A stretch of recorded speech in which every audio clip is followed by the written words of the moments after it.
Hello guys, Colin here. Building a pedal board can be a pretty daunting process if you don't know what order your pedals should be in. Some pedals sound better placed after others, while placing the wrong pedal before distortion can cause all sorts of aural chaos. Fortunately, there's a pretty simple logical system for ordering your pedals. Just imagine each effect as adding a new layer onto the sound. Think about your pedal and what it does to your signal, and if it makes sense to apply that atop or beneath your existing layers.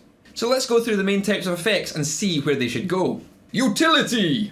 Utility pedals are things like your tuner, wireless receivers, or a buffer. They are devices that don't necessarily affect the sound, but are still useful to have on the board. Largely, these should come first, especially a tuner. You want your raw guitar signal hitting these before you affect it in any other way. Tuners commonly have a mute function when engaged, so placing them first in your signal chain means you can silence your entire rig, which is remarkably useful in a live situation. Volume and wah! If you are running volume and wah pedals, you will probably want them here.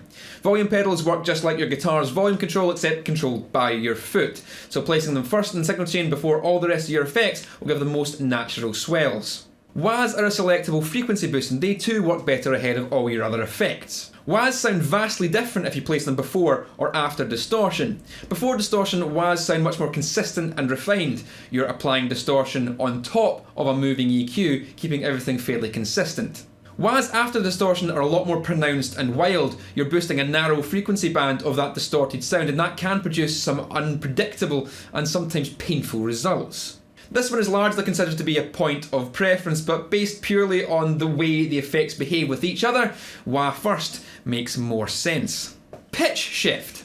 Pitch shifting pedals should come as early as possible in your signal chain, and certainly before distortions. A clean, clear signal is vital for getting accuracy when it comes to pitch manipulation. Furthermore, distortion pedals generally only target frequencies above a certain threshold.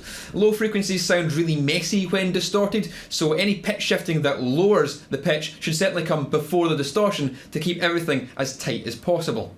Overdrives, distortions. If you are planning to use overdrive and distortion pedals, you'll probably want to set them up right here. That applies to boosts too. Most of the other effects I'm going to come on and talk about behave much more appropriately if placed after distortion, so set up all your gain now before you move on to anything else. Modulation. Modulation effects come next. These include phasers, flangers, chorus, tremolo, and all similar effects. Like wahs, they work vastly different if placed before or after distortion. Personally, I prefer some phasers before the distortion. It just gives a little nicer sound that way, but for pretty much everything else, you're getting a much more controllable and predictable sound if you're placing the modulation atop the distorted signal. Time. Time effects should be last in your signal chain. Reverbs and delays add width and ambience, taking the sound under them and making it seem like it's in a much bigger space. They should certainly come after distortions. I mean, why would you want to distort your echoes? You want to echo your distortion. The same is true for modulation. You want to add echoes to your lush swirls and not lush swirls to your echoes. So which should come first, reverb or delay? Well, this is a point of much debate, and I seem to find myself on the less popular side, placing my reverb before my delay. My thought process on this is that I usually use room or hall style reverbs, which represent a fairly small space, but I have long delays, like it's echoing back across a chasm, so I order my effects in increasing size of simulated space. This works for my setup. You can hear the room reverb echoed back in the delay. My repeats are also mixed pretty low, so this is just to add a bit of space and not to be ultra precise. Players who use the delay in a more rhythmic fashion with shorter repeats will want to have the delay first and feed that into a bigger, more ambient reverb to give a sense of a wider space. This results in a cleaner delay sound, which is vital if you're wanting to use it rhythmically as part of your playing.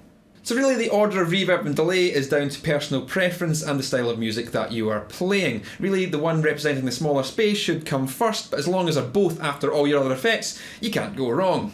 Now, there are a couple of important effects I haven't mentioned yet, and that is because they can be placed in different locations depending on what you want to achieve. These are EQ and noise gates.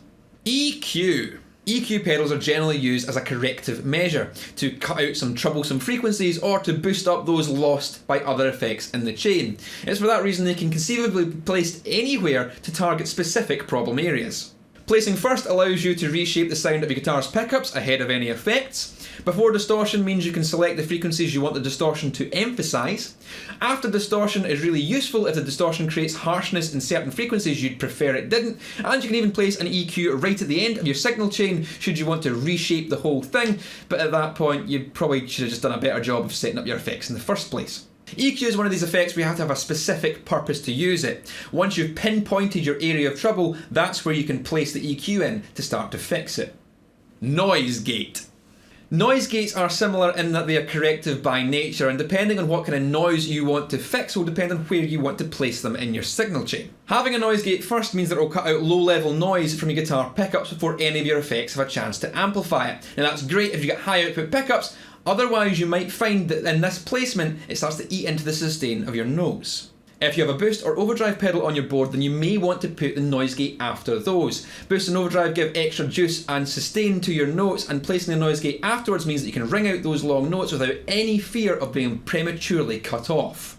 Gates after distortion, or indeed in the effects loop, aren't uncommon if all you're wanting to do is take out some of that preamp hiss without the harsh clamp down. This is generally only used in low distortion applications with guitars that have low output pickups. The rule of thumb here is that the more gain you are using, the earlier your noise gate should be in your signal chain.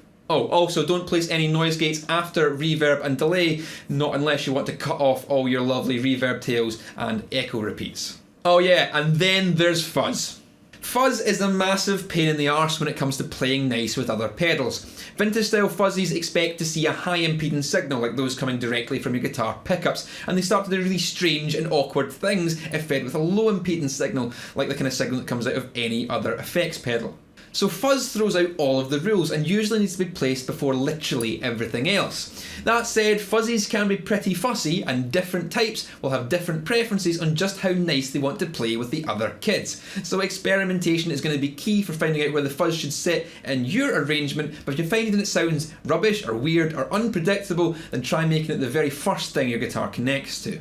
Now that's about all the main types of effects covered, and while this represents the most logical way to set up your effects, remember there are no rules to this and you can set them up however you like. Now you can't break anything by putting the pedals in a different order to what I've suggested here, but you will find that effects will respond differently, strangely, and sometimes even unpredictably if you start mixing them up. Now, that could allow you to stumble upon this great new sound that really inspires you, so please do consider experimenting with your pedal placement. And if you like this video and you want to see more content from me, you can hit the subscribe button.